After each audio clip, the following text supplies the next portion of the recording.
Reader. But first, I want to thank everybody for being here this evening for the last reading of 2025.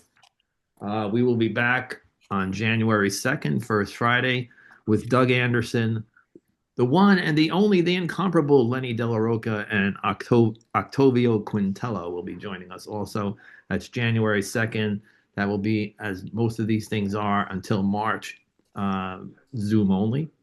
And then on January 15th, we'll have Beth S.K. Morris joining us. So if you can join us in January, please do. Happy holidays to one and all. Thank you for being here tonight. Thank you. Thank you very much. Our featured reader for this evening is Stephen Thomas Roberts, is a retired attorney residing in Dutchess County. For several decades, he commuted to New York City to work, but is now commuting to Sarah Lawrence College, where he is pursuing an MFA in creative writing, poetry, and where he serves as a poetry editor for Lumina, the Sarah Lawrence Graduate Literary Journal. His work has appeared in the Pinch Journal, Epoch, Slant, Gargoyle, Kajabi, Blue Unicorn, Third Wednesday, the Ocean State Review, the Cape Rock, the Driftwood Press, Naugatuck River Review, the Worcester Review, and the Poetry Salzburg Review, among others. Mr. Roberts has been a finalist in the Wisdom Faulkner Writing Competition for Poetry and for the Edna St. Vincent Millay Poetry Prize. He was longlisted for the 2024 Palette Poetry Rising Poet Prize. Man, that's a Palette Poetry Rising Poetry Prize. Okay, I did it. A longtime supporter of CAPS, Mr. Stephen Roberts. Thanks, Stephen. All right, thanks, Mike and Greg. Well, I decided on a set list, which we'll start out with the Catholic Church and family trauma, and then move into troubled marriage and death. So buckle up. Start out. This first one is actually, I guess, really a pre-Catholic Church one, and you don't need to know. Well, it would help if you knew who Barabbas was, but if you don't have to read the New Testament. You could have seen the movie. But this is called The People's Choice, AD 33. Pilate gave us a choice, and we chose Barabbas. He was a robber and rapist and murderer too, but he carried himself with insouciant swagger. He was rugged and dangerous, but he had a charisma, and who could resist that full head of hair? Yes, he committed many bad acts, but weren't those acts the acts we all dreamed of committing? It's just that we lacked the gumption. Pilate gave us a vote, and we selected Barabbas. We all knew his name and the things he had done, but we thought his infamy a plus. The other guy, well, who could remember his name or the do-gooder nonsense he spouted? And besides, they arrested him while a man kissed his cheek. Barabbas was never like that. So all of us cheered when Barabbas walked free. He thanked us with tears in his eyes. He solemnly promised he'd never repent and continue to do as he pleased. So we opened our purses and offered our wives to take whenever he liked. We were grateful Barabbas was true to his word and was basically honest at heart. This one is Ash Wednesday. Ash Wednesday was the day you found out who was saved and who was Protestant and going to hell. You could always tell the Jewish kids. They wore nice clothes and went on vacation. But Protestants were tricky. They wore the same clothes as you, and their fathers worked 2 jobs just like yours, and they could even be Irish or Italian, so you couldn't tell just by the name. You'd have to get invited to their homes and look around for crucifixes, because a Protestant house would only have a plain cross on the wall, without Jesus in his death throes, because Protestants were nervous around a crime scene. But on Ash Wednesday, the kids would file into school, and you'd inspect their foreheads to verify the presence of a sooty smear, the residue of last year's palms, leftovers burned to a crisp and then blessed with a prayer, much like my mother's cooking. But even this was not a guarantee, because one Ash Wednesday, when my teacher, Mrs. Joyce, arrived with a thick and heavy thumbprint stamped across her brow, I made some comment about the Pope and what a great guy he was. And she confessed she was Episcopal, which came as quite a shock that Episcopalians got ashes too. So, in order to be sure of who was on the path to heaven, I checked the cafeteria to see who was eating fish on Fridays. But that didn't always work if they were serving pizza, because pizza without the pepperoni didn't count as meat. I needed to know who the Catholics were because I felt so different, to reassure myself I was not alone, and there were others being dragged to church each Sunday to eat the body and drink the blood of Jesus Christ, whose Father had him killed because we were born with sin. We were accomplices. We were cannibals. I didn't want to know who shared my faith. I wanted to know who shared my guilt.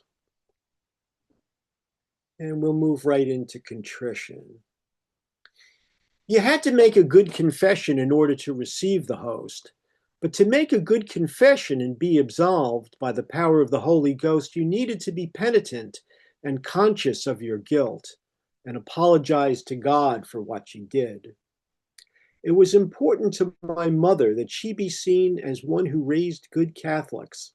Yet she also instructed us, her children, in the importance of the Irish grudge and to never let one go, although we could pretend the opposite was so. And the difference explained. My mother always said there were two kinds of Irish, shanty Irish and lace curtain Irish, and it was important to remember that we were neither one. Shanty Irish were drunken oafs and slovenly and the lowest of the low, and we should avoid them at all costs. But we should also love them from afar because they were God's children, and Catholic too, but likely going to hell because you never saw them at Mass. On the other hand, lace curtain Irish had their noses in the air and thought themselves grander than they were, and hung lace curtains in the windows of their shanties just to prove it. While they were God's children and Catholics too, and they always made a point of being seen in church, we didn't have to love them because they already loved themselves enough. And the devil also cherishes a prideful person.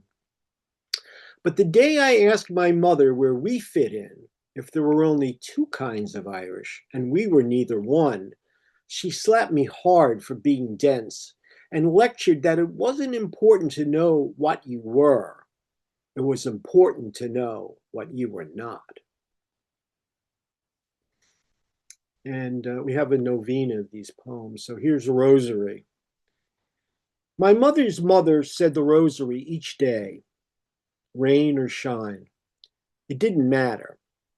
If it was nice, she'd sit in the garden mumbling to herself, fingering each bead. Was it out of obligation or need? I didn't know. But I asked her to show me how the thing was done. She was flattered. We crossed ourselves, prayed the creed, and then the Pater Noster, said 3 Hail Marys and a Glory Be. That's where I got lost. Luminous, glorious, glad, sad. There was a different mystery for each day.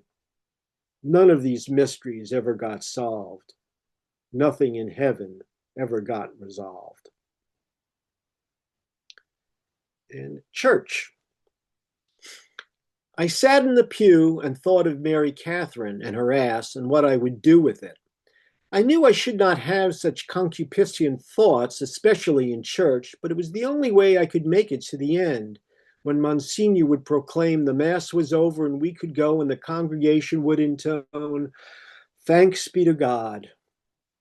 But in the meantime, there was Mary Catherine and the private liturgy I composed about her naked form, and I'd look at the stained glass windows with the Stations of the Cross and see Christ's mother cradling his corpse and think that Jesus didn't suffer half as much as me, sitting with a hard-on next to Mom, who'd elbow me as I squirmed trying to adjust myself.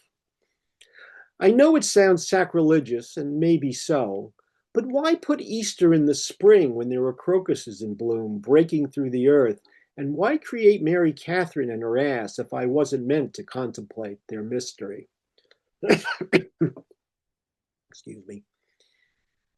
I come from a house of whispers and shouts. My father was proud of his lawn, the edges cut sharp against the curb. My mother loved her rose bush. I picked beetles off the petals and drowned them in a jar of turpentine while she weeded. I had siblings. We stayed in our rooms when we could. Dinner augured danger. Conversation would bring it to pass.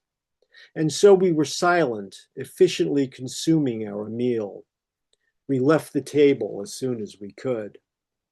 Once, I asked a friend if I could sleep over. My brother set the hall carpet ablaze. That is why I needed refuge. I came from a house on fire.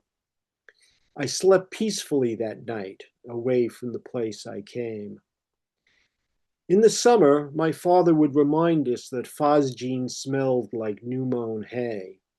He learned that in the army, in boot camp. We'd drive with open windows past suburban grass, and we'd think of choking death and poison gas. Do love me a good heroic couplet there. All right, now my wife and I had sort of a difficult relationship at the end, and then she got ill and spent the last 2 or 3 years of her life going in and out of nursing homes and assisted living facilities and hospitals, and she passed away last August, but that's just sort of backstory for the next sequence. You asked me how it happened. We bought a bottle of milk.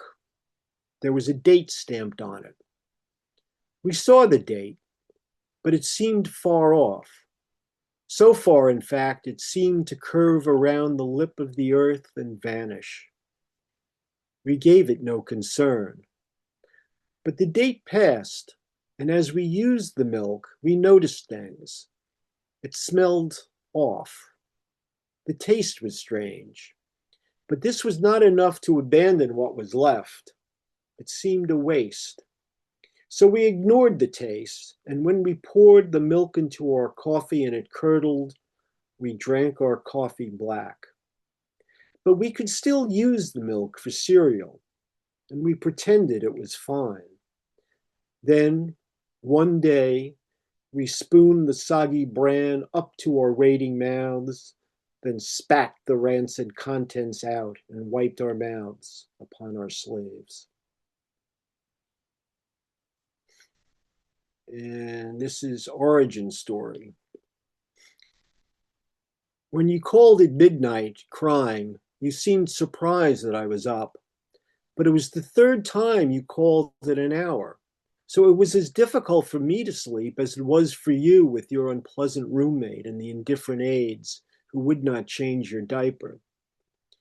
As you wept, I tried to replace our steps along the trail we had marked, not with breadcrumbs, but with Toll House cookies, plump with chocolate chunks, oozing with sweetness, which attracted ants, and every cookie along the path had more ants than the last, until the ants were crawling on my clothes faster than I could brush them off, and I saw, stretching into the distance, a swarming mass of them, pulsing angrily with a single mind, and I imagined their origin, the first cookie, the citadel now of an enormous and ferocious queen, with slashing mandibles and a bodyguard of millions, and I, in terror, abandoned the quest, as I always had, and returned to where we were just then, to me listening to you say that no one loved you, and I didn't disagree, but told you other things you wished to hear, that you would walk again, that someday you'd be home, and that the cat still remembered you. Here's a prose poem. Mice. My wife is seeing mice. They are crawling on her hospital bed. They are smiling. They are nice mice. She knows they aren't real. She talks to them. They have names. She says I'd like them.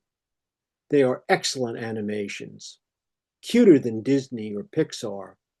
They are crawling on her hospital bed. They are nibbling imaginary cheese. She knows they aren't real. She knows she has nothing to fear. I hear my mice. They are in the walls, but I don't see them. I only inspect the things they leave behind. Turds deposited by a bag of cookies, its side a wound gashed open by the gnaw of teeth, or else a corpse, tongue protruding after the snap of neck. I know the mice are real. When the cat was with me, I felt protected. She would hold a silent vigil by the steam vents. She had the patience of a sphinx. Her quarry never solved the riddle. I know the mice are real.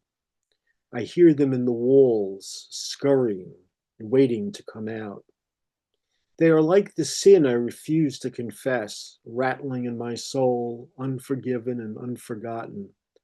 I know it will come out one day and consume me, like the mice will emerge one night and discover the food is locked up tight and there is only one thing left to eat. This is The Sopranos. I put the thought of it off as long as I could, but the idea was always present, foaming at the mouth like a rabid dog waiting for one good chomp.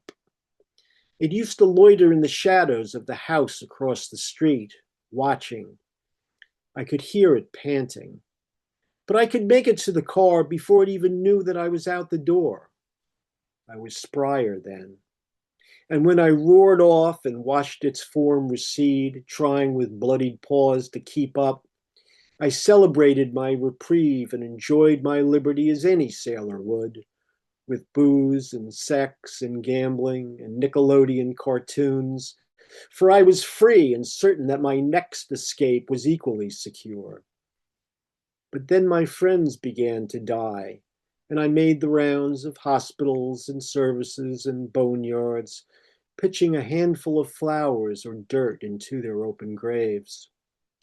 When I visited my wife, where she lay waiting to be changed, waiting for the food she would not eat, waiting to curse me for leaving her there in that strange place, I would pass in the hallway two old men kibitzing in their wheelchairs, their minds intact enough to recognize me and rasp, "Enjoy the preview."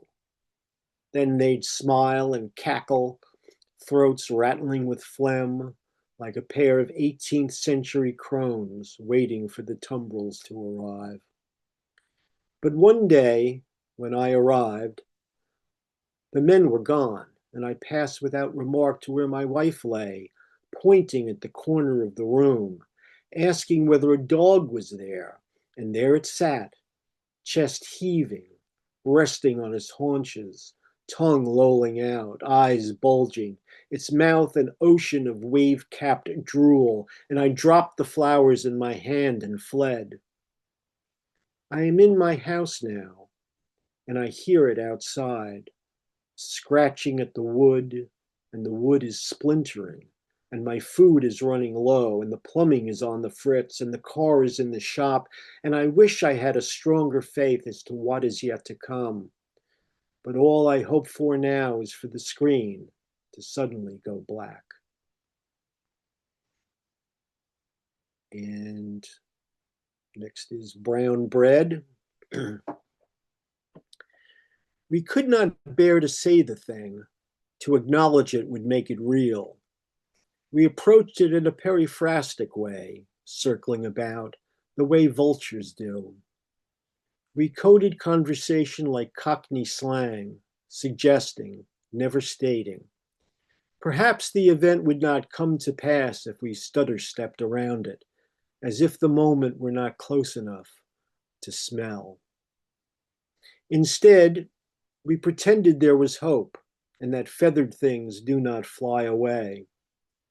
But in the end, we compromised, scrawled the word on a parchment scrap, placed it in the golem's mouth, and let the truth be uttered.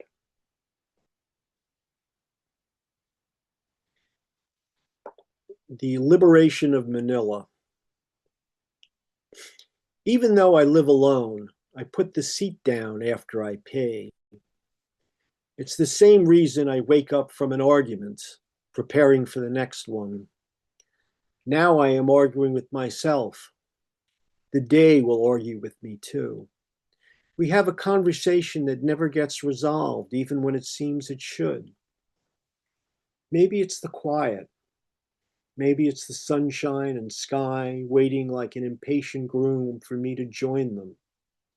In my mind, I cry, I'm free, I'm free. This is what I've dreamed of. I can do whatever I want.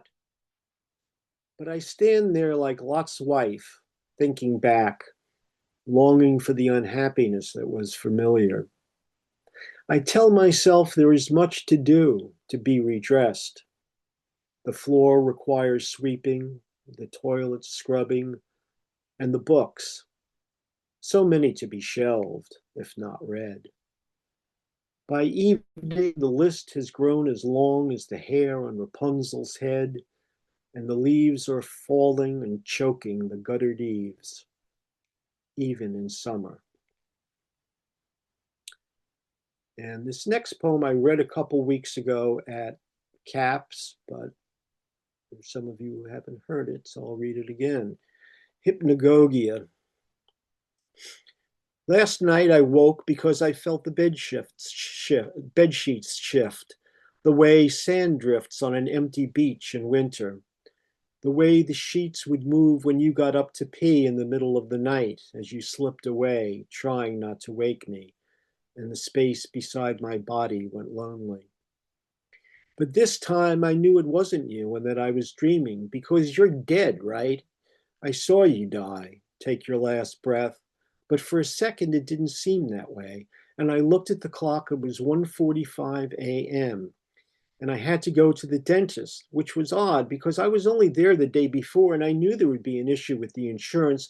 But I got in the car and started driving, but I pulled over because I remembered that I was supposed to be in a meeting. So I joined on Zoom and people spoke, and then I said my piece and stopped talking, or thought I did, because my mouth stopped moving. But I was still speaking, which is really strange, right? And people heard me. I know they did because they were laughing. And I said I made an excellent point. But I needed to go because I was late for my appointment, which was across the street. And the receptionist was pissed because they were waiting and they rushed me into a chair and restrained me because the doctor had a long needle she was going to stick into my eye, which was really fucked up, right? Because this was a dentist's office.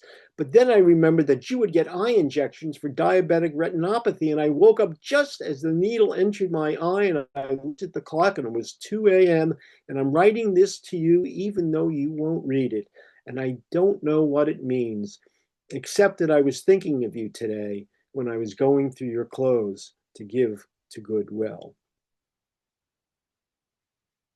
And to have a little more time left. Yeah, do two more, Steve. Two more. Okay. All right. We have reminiscence. We chain smoked our youth, mechanically alive, lighting each day from the embers of the last, and each cadaverous night became the morning's autopsy, something to be fiddled with over diner eggs and sizzled pig. Nothing was ever learned from such examinations, but then again, we never probed too deeply. It was enough we asked the questions, identified the organs on display, and left well enough alone. Whatever had happened was not our fault. And then for the last one, we became what we had mocked. We became what we had mocked.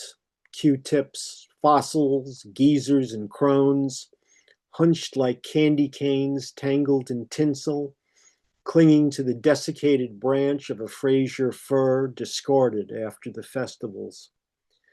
We became what we feared we would become, stained with urine and scented of dust, slow and forgetful, a bit dim-witted, resistant to change and defending the past the way the French defended the Maginot Line. It was not the future that discouraged, it was the present, large and loud and rushing past, refusing to pause when we begged it for directions. Okay, well, thank you for your time. And that was excellent, Stephen. Everybody unmute yourselves, say a few kind words, ask some questions. Please feel free. Terrific, Stephen. That was Really amazing. loved it, Stephen. Direct, the right word, and terrific. That's all I can say. And Thank I you. cried a little. I didn't expect to cry today. Thank you. So good. Such a great use of metaphor. Thank you. The juxtaposition of the mice in that one poem was incredible. Yes, I agree. And it reminds me a lot of people I've known and the milieu. You're probably from the city, and it really captured some of that stuff very well. You lit up the chat. If I you see that. yeah, yeah, a lot of lines that people responded to. Yeah, well done, Stephen. Oh, thank you so much. Thank you, Stephen. Excuse me. I Listen, love listening to you read. It's absolutely my favorite. Oh, that's sweet. Thanks, man. Can I just ask a question? So when someone relates to like a line, is that like what you're putting in the chat? I'm just trying to like Yeah. understand the chat. Okay. All right, cool. Yeah, or something that catches your ear or just stands. Just so that I can participate in that next time. That's super. Well, and there's so many, I don't want to spend all Yeah. my time typing either. I just like Amazing. Yeah, Sandra, you can feel free to, put into chat whatever you want to. It's okay. Great. Thank you. If you've got a link to a book, you can do that too. Yep. Thank you. Yep. Or if you're doing a reading somewhere or something, put that in there also. Feel free. Yeah, that would be for you, Krista. You want to put a link into your book.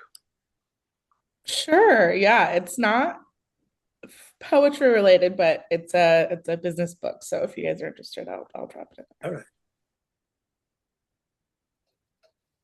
You never know what's going to light up someone involved with caps. You just never.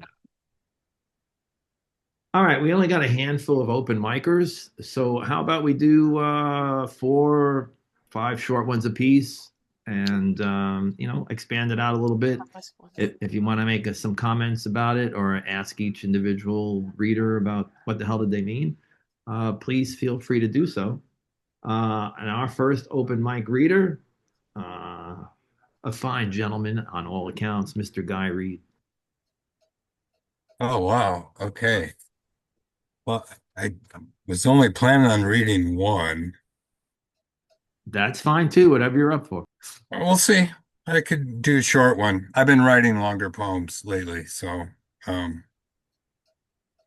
don't even know if they're poems. It's more prose broken into lines. That's honest of you. That's honest of you, good guy. Yeah, thanks. Honest of you to say that. Well, Whether it's true or not, I don't know.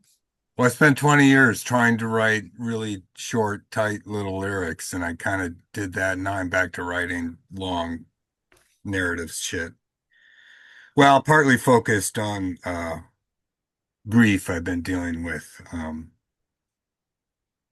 for a friend. This one's called Rock and Roll. Oh, I did a reading for CAPS on the 7th of November, and someone tuned in, mentioned that my poems reminded her of a musician that she knew and like George Winston. And I said, I don't know. Yeah, I don't know. I don't know who that is. But then it kind of, some other people did. And then I remembered afterwards that I had heard that person. It was nice. It was a compliment. So it spurred this poem. Rock and roll. I'm listening to solo piano music from the early 1980s, an album called December. It begins with a song titled Thanksgiving. Soon, that holiday, but it's not on your birthday this year. First of either without you since I can remember. This isn't your bag musically, but I think you'd have dug it on a snowy day, the days you most wanted the right tunes for the mood. This is music I forgot I'd heard when working at the Minneapolis Rizzoli, bookstore windows facing downtown across the mighty Mississippi. The Twins won their first World Series. I discovered world music and heard the term New Age. Rob, can you hear music? That's my first question. Music's been tough to hear since you died. The Jayhawks was all I could listen to, Minnesota alt country from the mid 80s to the early aughts, and from our stomping grounds. Though we both would choose the replacements for our hometown rock and roll heroes. The Mats sound bone deep, which is too close for now. I had only been listening to Bruce Springsteen, Nebraska, and then I heard a movie was made about the making of that record. Why? If you know it, then you know it. Leave it alone. You can't catch the same lightning twice. Now I don't even want to talk about that album. Before Bruce, it was Mozart, the Queen of the Night aria from The Magic Flute. I was obsessed. Oddly, I've fallen hard into Janis Joplin, her passion, the kind that only pours from something broken. Cosmic Blues, Work Me Lord, and of course, Bobby McGee, acoustic. It won't last. What does? Bob Dylan, Joy Division, Radiohead, sounded okay, but it's a short list just trying to soothe and speak to my grief without overwhelming it. There are too many songs. My melancholy playlist is 24 hours long. Each song, a time machine which erases time, giving glimpse of the infinite.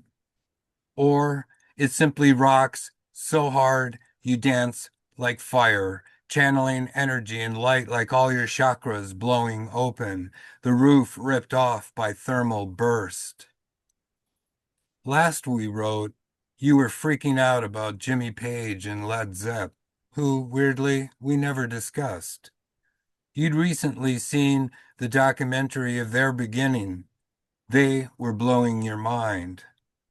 What's blowing my mind is that you've heard Led Zeppelin for the last time. Seriously? Death's a tragedy if the music stops. It's what you lived for, the good groove. And, by the way, what was the last song you heard? Anything get stuck in your mind, a wavelength scrolling through transition? I would not wish that unless we choose a passage of music to take with us, one which gives a swell, a lift beyond blood and beat, chord changes opening the tops of our heads, occasional tears touched at the core. Mozart's vocal high C's, perhaps, for me, but it must be bittersweet. How else can our hearts break? A melodic beauty we can't deny. To float and to fly all at the same time. And if there's time, maybe I'll read one short one. Yeah, dude, go for it.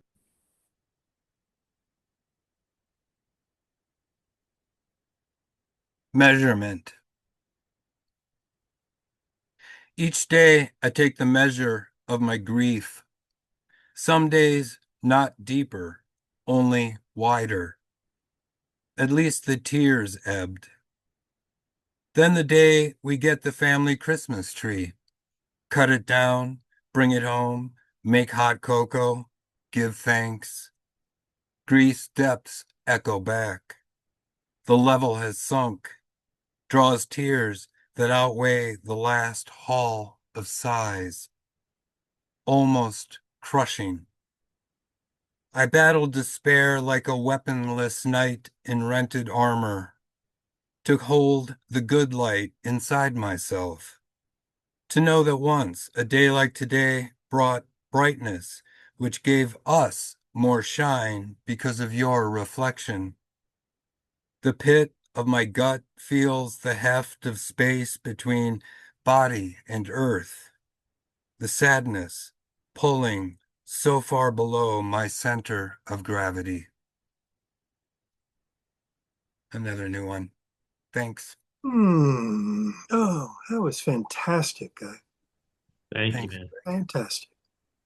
Thank you. The last hall of sighs, to float and to fly. There's a buoyancy even in your poignant and by some perspectives negative, whatever, darker, Right. lines. There's this buoyancy that appears again and again. It's part of the beauty of how you express, Guy. I've noticed it for so many years. Oh, thank you. Yeah. Thanks, Greg. Guy, if you want to put the link to the books up there, please do. Oh, yeah. Thanks.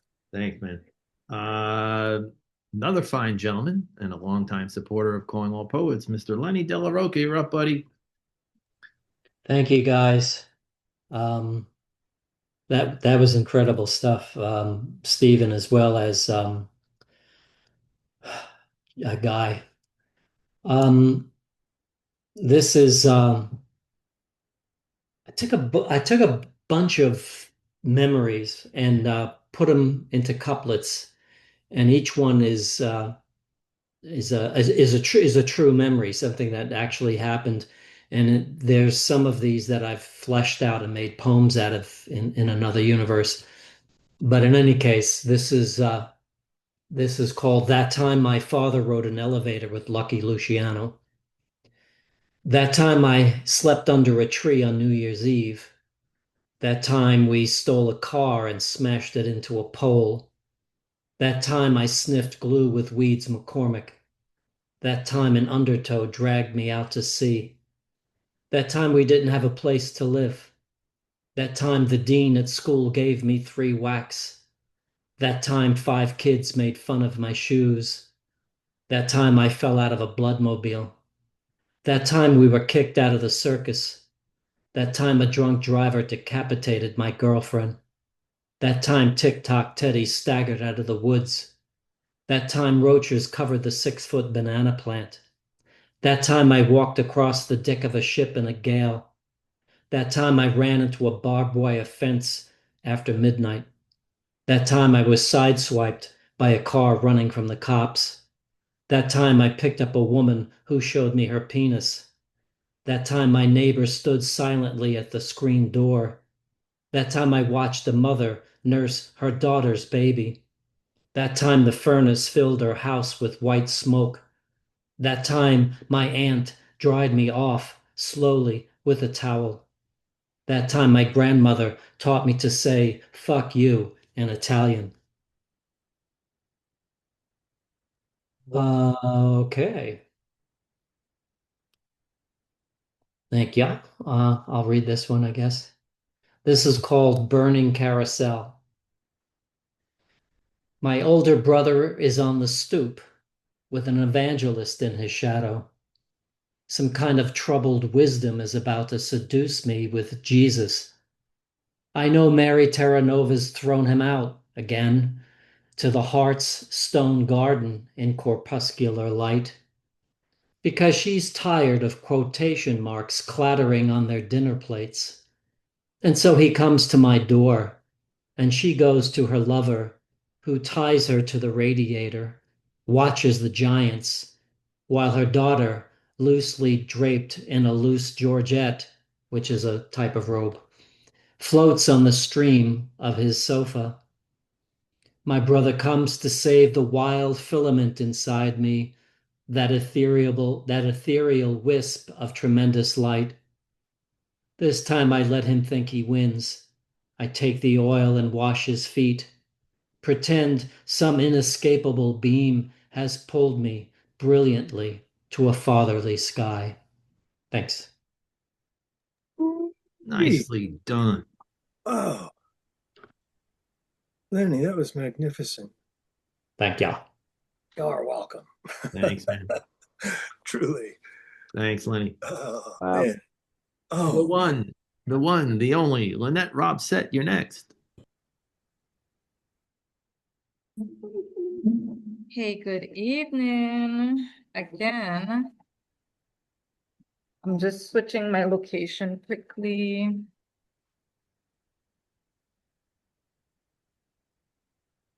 All right, I hope everybody's doing well. The poetry has been amazing tonight. So I'm going to share 3 pieces. Okay, the first one is called My Therapist Gave Up. My therapist gave up. She really thinks I suck at life, but she doesn't want to just say that, fearful that my family will sue if I tell them she said it. But I know she can no longer hide her disdain. I know she's in pain when I walk in because her eyes shift to the left and her arms stiffen just because she's tired of listening to my babbling about my losses, old bosses, and the crosses I carry. The fact that I tarry too late in the morning or that I've been stalling on making decisions. The only thing I have deft precision for is to complain, and I think my words are really now driving her insane. And I expect she will give me the boot soon because my last appointment ran from 8 until noon. And I still have not made a move forward, but because in truth, I'm just really a coward who doesn't want to face my truth. I don't want to make a change in my behavior because I still think that Prince Charming is my savior and someone will do me a favor. So I know she'll soon cut me off, and I will continue to be lost until I accept my shortcomings and decide to change. So that's me trying something different with my poetry. beautiful. Huzzah. Who's done, indeed. Wow. Thank you. You have more? Yes. So this next piece is called Bruised Stars. It's hard to heal. Anyone who tells you differently has never been hurt. They've never had bruises that send you into hives as they heal because you relive every heartbreaking moment. That trauma that always reminds you that you don't deserve to be the best you.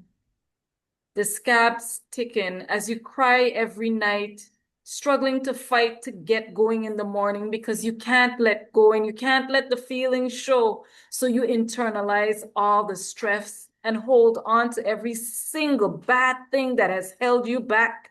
Even when your physical body heals, your mind keeps reeling, taking you back to the hard times, the dangerous climbs, the insane moments that you lost yourself. Your bruised mind and heart won't heal until you really deal with the hurt inside and let it collide and combust into fine layers of dust. Until then, you remain a bruised star, flickering faintly, unable to illuminate. And the last piece, which is a bit more on a nicer side, is called I Rise with the Sun.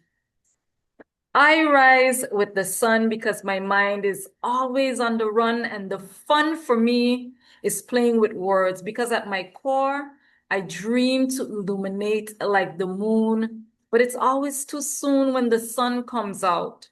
So I focus my energy on being more like the sun so I could put the darkness out and send my fears to run away.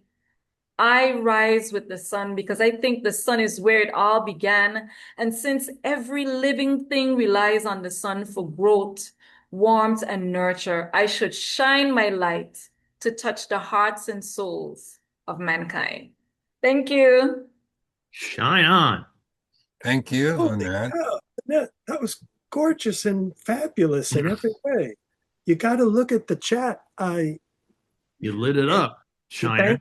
You bankrupt the language for me. I am thrilled. I'm still feeling all the feelings from what I just heard. Thank you, Linette, as always. Roberta, you going to join us?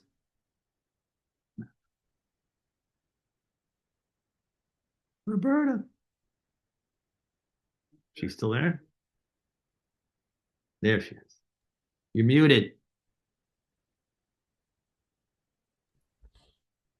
Oh yes, I said, yeah. Yeah, I see we have 10 minutes, so I grabbed the things I wrote this week and rather unedited, and this one that I didn't maybe a year ago. Scream your head off. Scream your head off. You will be voiceless, a floating string of words. Surrender to the vastness, recombining instants. Don't cling to the invisible. Scream to the void, beyond your understanding. It has no eyes. Continue naming, if you must, what simply cannot hear.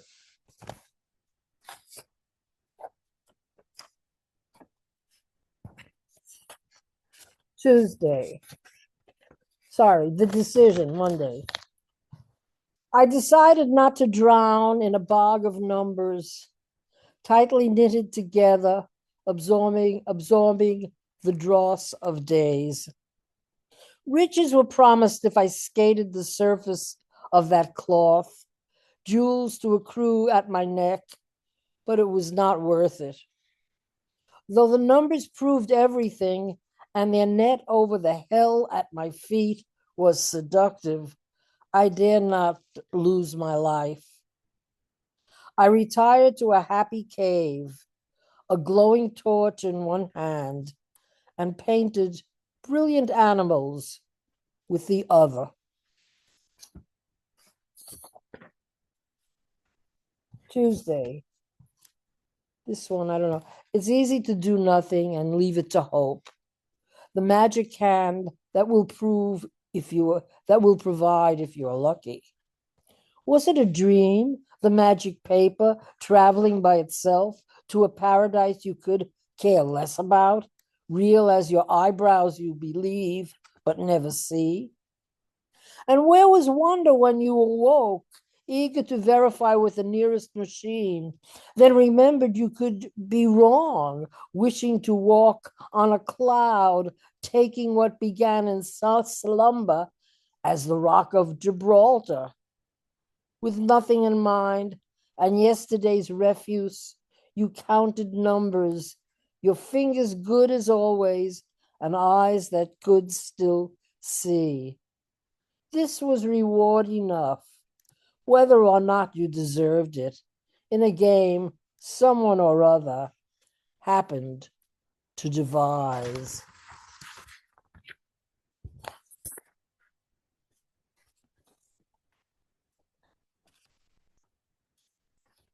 This is depressing, devastating drivel. Another row of numbers, new way to subtract. Whether to the stars, the trillionth of an anomaly where ground glass takes you a moment. And day is done. Heavy lifting, virtual work leaves you exhausted. At the register, you wait for a ticket. It names you winner. On the floor, a sliver of meat feeds a clan of ants. You watch. Now you have purpose. Needle drawn to magnetic north. And the last one, a test. A test, but there's nothing in it. Who will believe it? And I forget, ever since the trolley returned to its station, Harvey lost a leg, the world changed, and words fail rotundly. Do you get what I mean? I mean, nothing is enough. to surpass the blankness. Even my special lisp, persistent and chronological, does not suffice for whatever the receivers expect, as I happen to pass talking to myself. Well done. Wow, Roberta, I think that's it. Thank you.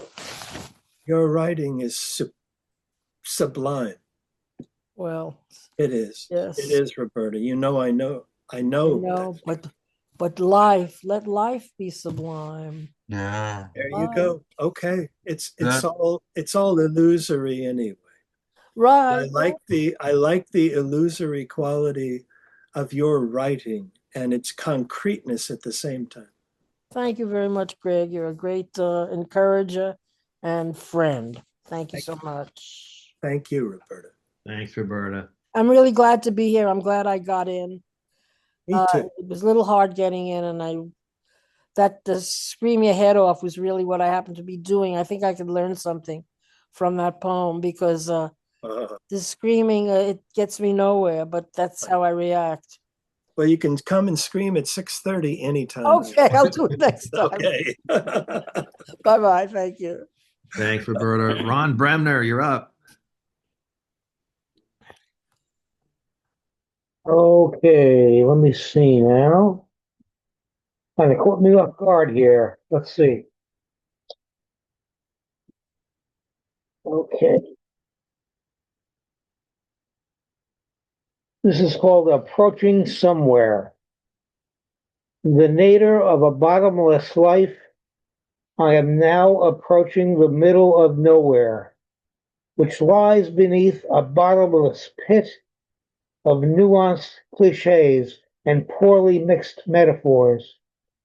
If I can somehow climb from this abyss, I may find that this world is not all that gruesome, as all around me forlornly complain. I'll hacksaw these handcuffs and restart again, the tale that has no beginning or end. And let me see what we have here. This is called Goodbye, LA. I lived in LA for a little while in the 1980s. My illiterate loneliness seeks a cure. And there you are, LA, pushing that same stone up that same hill, wishing you were an alewife serving some waif who grows up to be a millionaire. The strange lure of art in motion finds me homesick again. My year-long contract at Continental Airlines has ended, and I don't plan to renew. The South Bay of LA is fine, warm, and pretty, but I don't surf. And my temporary blindness deserts me here. That will never do. Goodbye, Hermosa Beach. Goodbye, La Cienega Boulevard. Goodbye, Gorky's Reggae Punk Cafe with your omelets and borscht. Goodbye, LA. 20 years hence, I may regret walking out on your extended failures and your bystander romances. But for now, I have to go where I can wear a living life. You? Anyone can be a challenger in your morning, where the folk cluster about and hope for that big break. Try playing solitaire as I used to. Breakaway immunity can belong to us both, at least in memories. And if you kiss me goodbye nicely, I will gift you my eyes of light that I picked up from the floor of the Beverly Center. And that may make sense to anybody who's lived in LA. All right, and this last one is called Why. Why did you leave us? I can't say I didn't expect it, but why so suddenly? Did you think you were not good enough for this world? Or was it that the world was not good enough for you? You used to say that genius and despair were a great comedy team. They went together like Abbott and Costello, like Martin and Lewis. But you wouldn't say who's the straight man and who's the comic. You thought that no one understood you, that I didn't understand you. You were probably right. The world didn't understand you for sure. But of course, you understood neither this world nor me. And I must admit that neither do I. But yeah, I loved you. You were right about that. And I think that neither of us understands, or in your case, understood love. I just would have liked to say goodbye and maybe ask you why now? Why did it have to be now? As if knowing would have meant anything. As if knowing would have made any difference. Thank you and good night. Thank you, Ron. Fantastic, Ron. Oh. Fantastic. So many incredible lines. Even though I didn't get the LA reference, I suddenly kind of sort of weirdly did get it. It's hard. LA is hard to explain, but yeah, it's I've driven through it a few times and I was scared the whole time.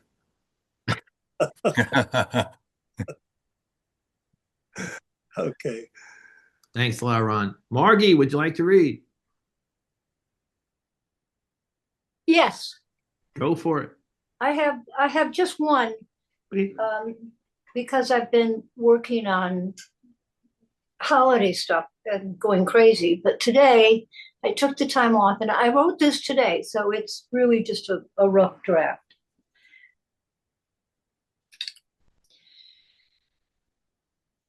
Trying is a sign of grace. Walking slow and watching cement dips, unequal curbs, testing slush mixes on main streets, mostly foregoing the eyes up urge to skip dance with cloud formations with a hollering smile. I'll do that later. I'll do that later. In the now, it's painful to think I would cause pain, first to passerbys, and then to the follow-up repercussions of generations coming after who would not benefit from an old voice. So I determined to stay vertical with a slow and steady grace. That's from the storm that we just had. Beautifully done. Thank you. It was lovely, Margie. Thank you. You're not the only one sworn to staying vertical. We were at a reading last night in New Paltz, and I don't know, 5 or 6 people were all swearing about staying vertical. So I guess we're a club. I guess we're a club of some kind. Before Scott, I know you want to read, but there were folks here before you. If there's anybody I missed, shout out if you'd like to read a thing or two.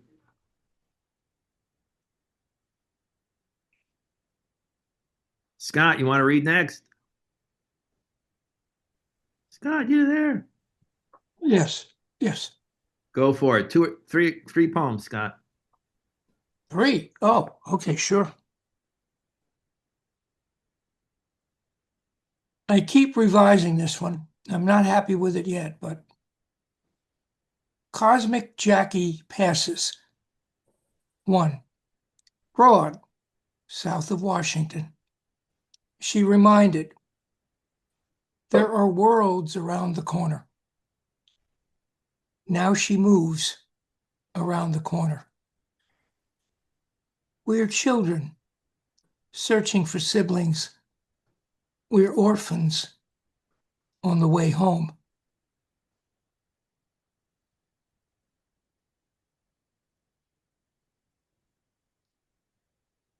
I'm also working on this one. What apartheid? What genocide? 1.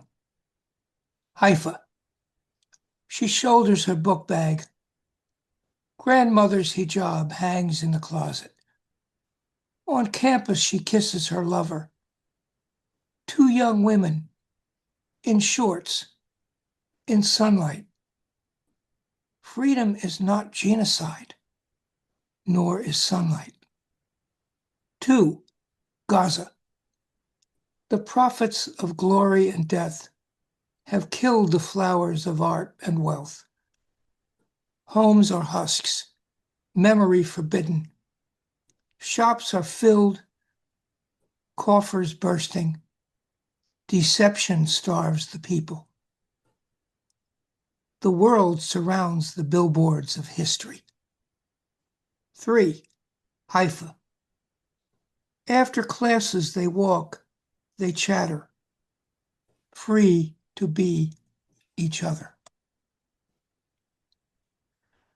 And third one, it's old. Censorship for the Esmeralda crew. If the sky god tells you to be silent in the night, you can say that you've seen rainbows, you remember the flood, and you're going to sing. Thank you. Nicely done, Scott. Thank you very much. Freaking brilliant, Scott. Wow. Powerful. Those lines, every line. So powerful. Absolutely. And I'm in awe, Scott. That was an awesome reading. Thanks for coming on, Scott. All right, before I bring up our last two featured readers that just so happen to be Greg and I, let me tell you a little bit about CAPS for 2026. Our first reading will be on first Friday, January 2nd, with Doug Anderson, Lenny Dellarocca, and Octavio Quintella. On January 15th, we'll have Beth S.K. Morris. Those will be Zoom only. Starting in March, on March 6th, first Friday, will CAPS will again go in person at the Full Circle in Gardner, New York. Beautiful place right at the crossroads of 44 and 55 and New Brunswick Road. It'll also be Zoom, so we're going to give that a try one more time. And what else did I need to tell you? No, that's good enough. So we'll be back in 2026, and join us when you can. All right, our next open mic reader just so happens to be me. And these are three new ones that are actually old ones. Over the last month or so, I've been tearing apart. You know how we all have slush piles of things that we carry with us throughout the years, and a notebook, and here's something I don't want to get rid of. I've been cutting and slashing through that stuff like murder over the last month and trying to assemble things into new pieces. And these three poems are from that. And this first one is called Therese. Therese was a cute cupcake who moved like combustion through the rubble of any given day, carrying Beethoven's face in her mother's locket. All body and whiplash, she brought the accelerant to the party, rattled her pots and pans like Romans in the cheap seats. "Oh, clown, your sting eludes," she paraphrased blithely while walking for curbside Chinese. "Our messy grace belies our desire," she'd imply, like the ringtone of the ghost rider who never returned. Her pill-shaped confidence evoking her mother, a bear cat named Emma who thrived on rumor and cockle shells, kept track of the active verbs employed to broker, banter, bargain, bet. "The heart is our common point of failure," she'd impose upon your tweedy tales, and go about any given day with a tempo that skid into the confessional. A sense of uncertainty increases the odds on even the worst of days, she'd mince, from Mom's B Street precipicity. There is so much to tell you about Therese, but I don't want to keep you too long. You know how poems will often peter out without explanation? Well, sadly, this is one that sure seemed at first glance a ball of fire, but you understand the consequences. Therese did. The next one is called Mama's Meatballs off Jerome Avenue. Her uncle was a, no, sorry. My uncle was a hitman. His suits so sharp, they drew all that spills from the mortal coil. This may be the day the Lord has made, but he didn't make it with us in mind, he says, on a gloomy Sunday off Jerome Avenue. He was on his way to meet a guy named Sal, he says, as if I knew one Sal from another. Don't feed the boy notions, Mama says, her meatballs musing and a gravy 9 decades down and counting. Let him be a boy, she says, as if she hadn't already told me that men loot rivers and women loot men. And the circle goes round, my uncle said, his top coat packing, his knife with the sharpest edge at his side, the pull of his hands. And the last one I'm going to read is called Renovo.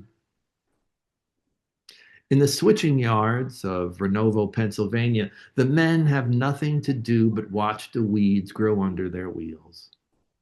Their women keep house boldly, supporting their men, despite the idle whiskey playing on their lips. The children play as children play, whether daddy has a job or not. Third-generation railroaders who laid the tracks that made America move no longer hear the whistle, nor the brakeman shout of the great freights heading west. Thanks, everybody. All right, our last open micer for the evening. Before we wish everybody a happy holiday, Mr. Greg Correll.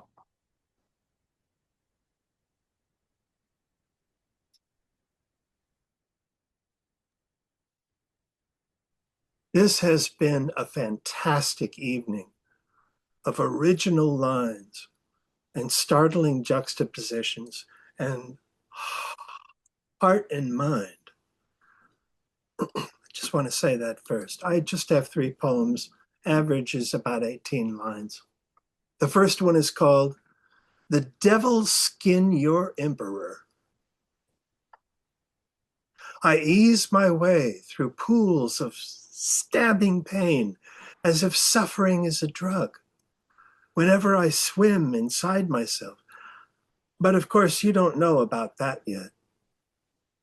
I warble like a flycatcher, then a wrenching clang. And what a sin it is to kill a boy soldier. Maggots gnaw cabbage, leaving us hungry in our cell. The little falcon cures us, takes us aloft. But the pull of the fishnet is plain water, empty of nutrition in the world's big ocean. When we prepare to die, we pity the living. Everything is necessary. We cannot understand one another. Oh, vulvic mother, womb waters everlasting, passing, yes, from mother to daughter, everlasting, terminating in men. I plead, is collective kindness enough? What use are we to each other? All that is of me and in me is all of me, moving along with all other prisoners, whelmed over and over by beauty.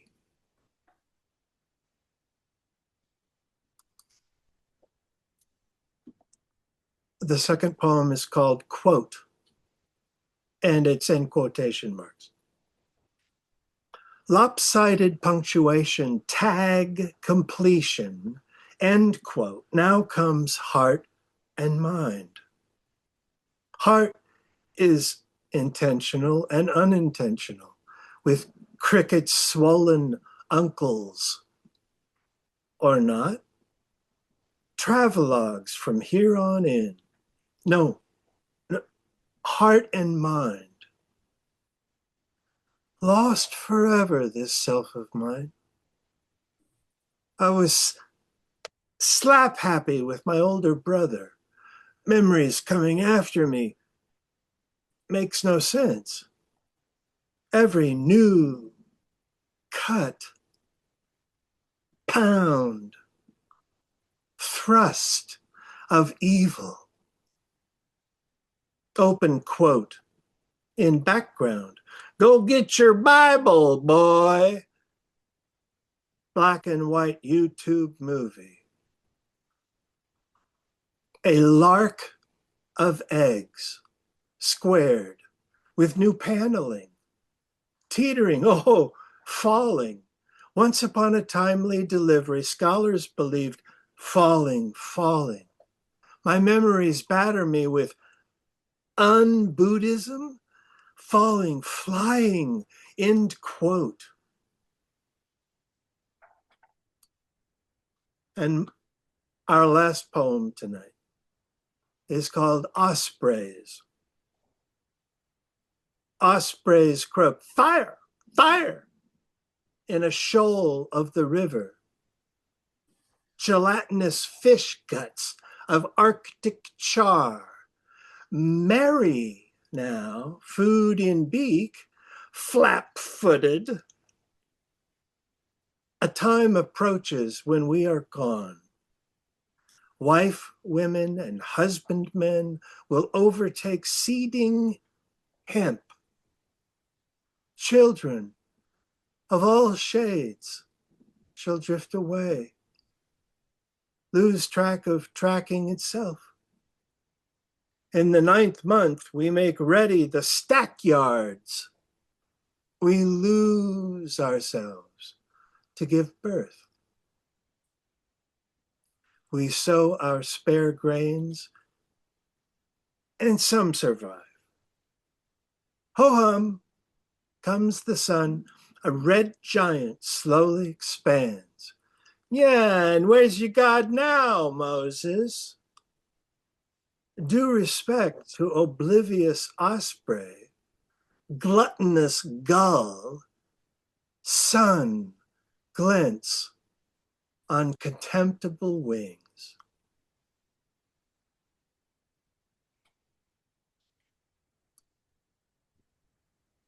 Mr. Greg Correll. Thank you, buddy. Terrific, Greg. Thank you.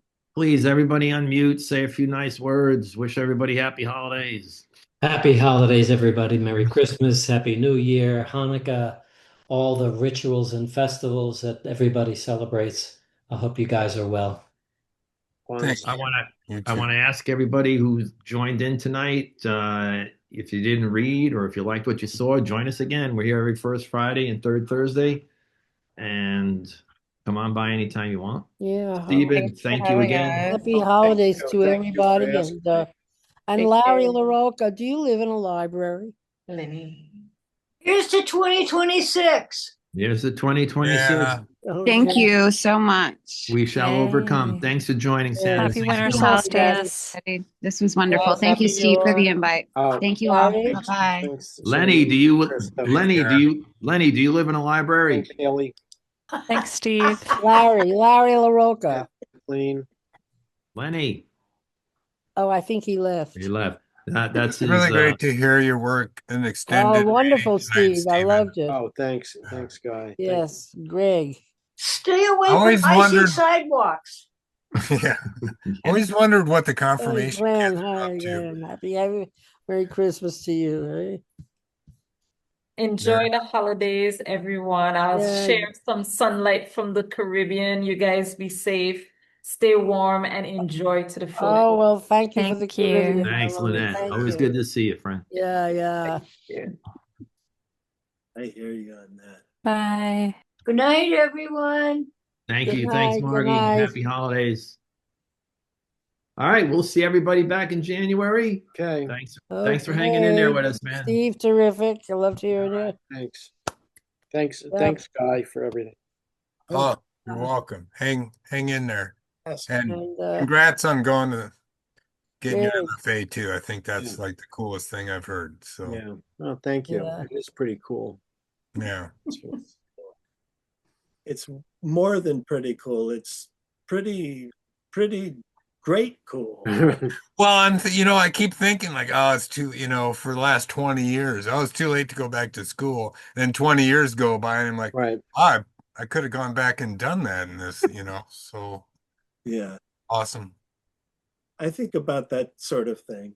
Vassar is just across the river, and they have MFA as well. I think about that too, but then that's all I do is think about it. Dude. I know. Well, it's just like I'm going to do a lot of reading, a lot of writing. It's like, well, that's great. That's kind of what I want to do or try to do anyway. So Right. Right. why not? I writing both enlivens me and explains my life to me. Yeah.